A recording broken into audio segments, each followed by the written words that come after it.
आणि तुकोबांनी आपलं वचन पूर्ण केलं.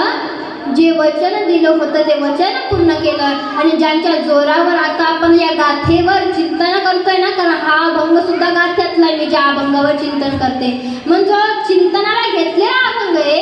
ज्याच्या जोरावर आपण आपलं पोट भरतो ते त्या गाथाचा जर पुनर्रचना असो, त्या गाथ्याला जर कोणी वाचवलं असेल ना, ते संत श्रेष्ठ संताजी महाराज आहे. म्हणून बघा, संताजी महाराज असो इत्यादी आदी करून कोणतेही संत मंडळी असो, ते एका जातीपुरता किंवा एका धर्मापुरता मर्यादित जाती पाती पूछे न कोई हरि को भजसो, हरि का होई संता नाही मान देवना मानी, मुसलमान नवे नवे संत हे भेदभाव करीत, संत हे भेदभाव करीत नाही.